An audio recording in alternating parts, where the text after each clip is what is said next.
Hello moviegoers, Ezra here and welcome back to another movie review.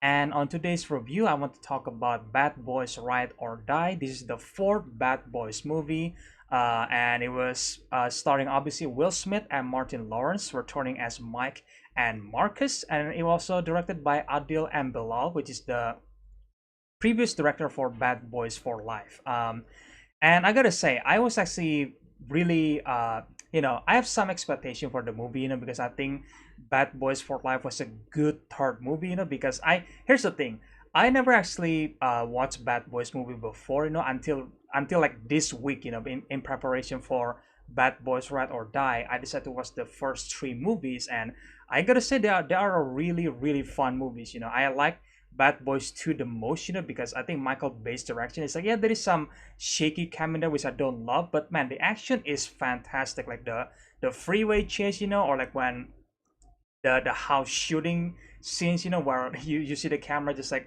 spinning around Will Smith's character. That was really cool in Bad Boys 2. Even there is a action inspired by Police Story in Bad Boys 2, so that's great. And then the third movie came out, and I remember I wasn't really interested in watching that, but I think that's a good follow up to Bad Boys 2, and I think Adil and Bilal that's a great job, and I'm really glad that they decided to bring them back to direct Bad Boys Ride or Die.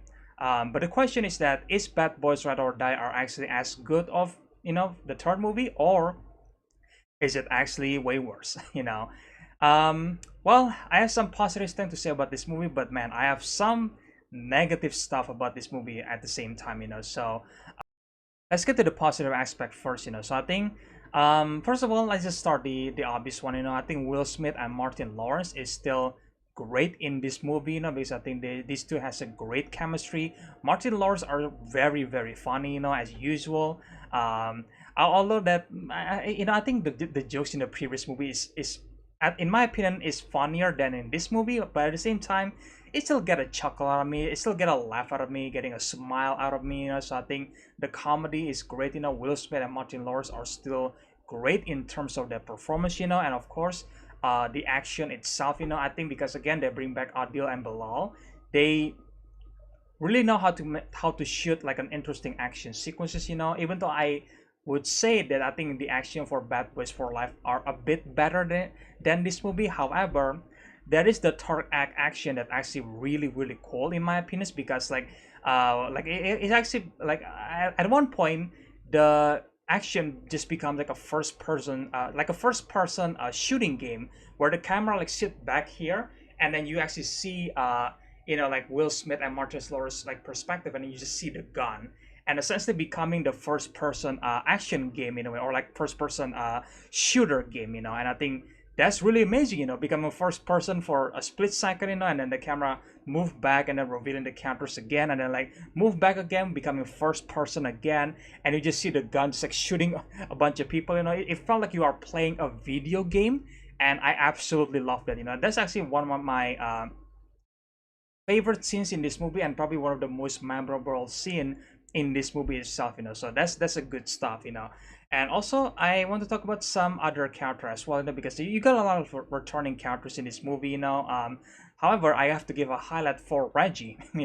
Everybody remembers Reggie from Bad Boys 2 and Bad Boys for Life. Like it was like one of the funniest scene ever, in Bad Boys 2, where Mike and Marcus like is like basically like bullying Reggie in Bad Boys 2, but he sticks around.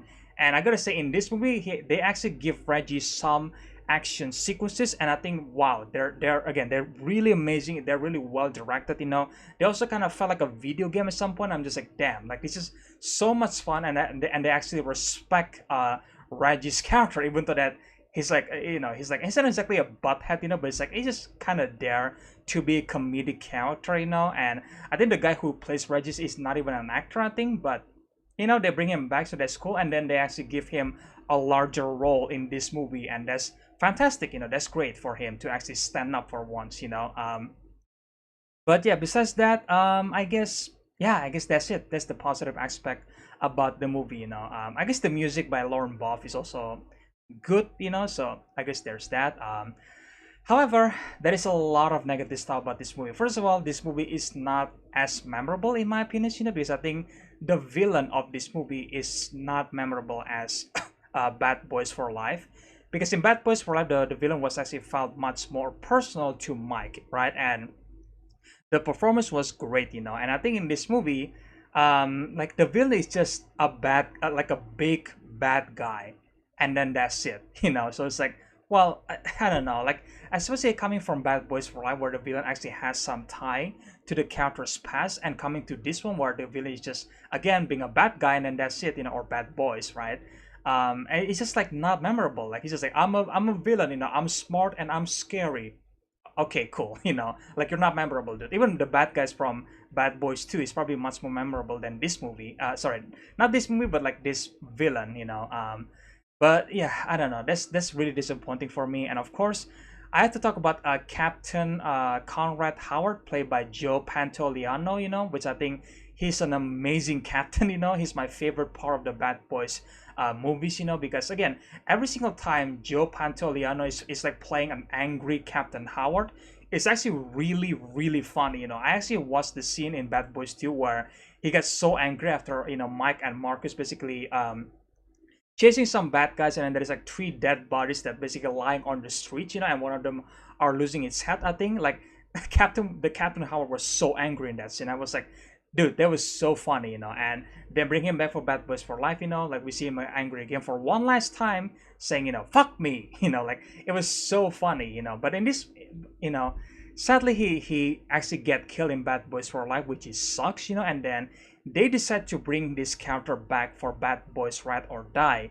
However, I think it's just, I don't know, like it doesn't, it really disappoints me, because I love Captain Howard. I don't think they should kill, like I really wish they didn't kill him off in Bad Boys for Life, because like again, I miss his energy, I miss his angry side of Captain Howard every single time these bad boys, mess up, like we don't get that anymore because he got killed in the last movie. Even though it's nice they bring him back in this movie, but we never get to see him angry for once. I kind of wish that in one of the videos that we could actually see Captain Howard just like being frustrated and angry at himself. That would be funny to see that. But sadly we didn't get that at all. I get that the scene was supposed to be serious, I know, but at the same time I really miss Captain Howard. Because I think it's a huge mistake to kill him off in Bad Boys for Life, because he's also he's just as important as Mike and Marcus, Like I would argue that probably like it's like the third protagonist in a way, because he was so funny, like he was so supportive of these bad boys, and I really miss him, man. I really do, man. Like god damn it, man. But either way, I mean, I at least they bring him back, for I guess one last time, unless they're gonna force him again in Bad Boys 5, even the way they bring him back in this movie, like some of them, like the videos and sometimes like some stuff like that, it was like, yeah, it makes sense, but there is some two scenes involving these two main characters where I'm just like, dude, this is like straight fantasy in a way, which I'm just like, okay, it's a excuse to bring Captain Howard back on several scenes, so all right, I guess. And also the way they handle several of the returning characters from Bad Boys for Life are actually pretty terrible in my opinion, because they're not memorable at all in this movie. Like at least in Bad Boys for Life, I remembered them, and I was actually kind of excited they decided to bring the same character back from Bad Boys for Life to Bad Boys Ride or Die, because I was expecting them to have a large role in this story, and I guess they kind of did, but for some reason they're not that memorable. Like in the in the third movie, they're actually much more memorable because they are joining the bad boys on a mission, and in this one they do join them. However, it was like near the third act of the movie, because for the most part we are following Mike and Marcus, which is again not a bad thing, because we care for these two, obviously the two main characters, of course, but at the same time I was also expecting to see more of this side character, and I feel like I guess they have a little bit of a development, but again, just a tiny bit, and then that's it. And all right, so yeah, that was kind of disappointing to see how they handle certain characters, and of course, if you guys remember Rita, which is the character from Bad Boys for Life, which is Mike's ex-girlfriend, and then I remember in Bad Boys for Life they actually want to bring they actually develops Mike's character to to basically getting together with Rita again, because after they broke up, they kind of like maybe getting together in Bad Boys for Life. It was implied they are getting back together. But in this movie, Mike just married this random girl out of nowhere named Christine. And I don't care about her, because like she becomes like part of the plot in the third act, like the classic plot, like the third act plot, like Bad Boys 1 and 2 were like, oh, like the girl got kidnapped, so the bad boys have to save the girl. And like it's exactly the same in this movie.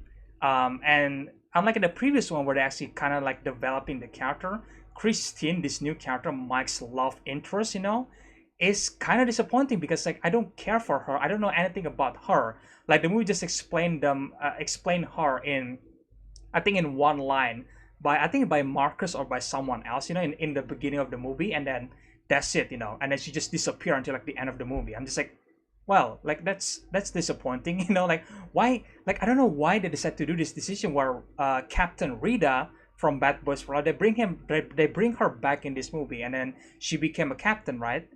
And for some reason they didn't, I don't know, like they didn't make Rita and Mike, get back together and then get married or something, because like that's gonna be like the logical step for Mike's character development, right? Like they kind of did that but with a different woman, and I'm just like, dude, I don't know this woman, like who the hell is she? I don't care, like they, oh my god, it's so frustrating. Like I don't know why they decided to develop Mike and Rita in Bad Boys for Life, and then they didn't do anything about that in Bad Boys Ride or Die. They have a perfect chemistry in my opinion, and they have the perfect setup in the third movie. So all they need to do is just to execute that in the fourth movie. That's it. They have the formula. They just need to execute the love story between the two of them. And for some reason they didn't do that. I'm just like, why? This is so stupid. So yeah, there's that.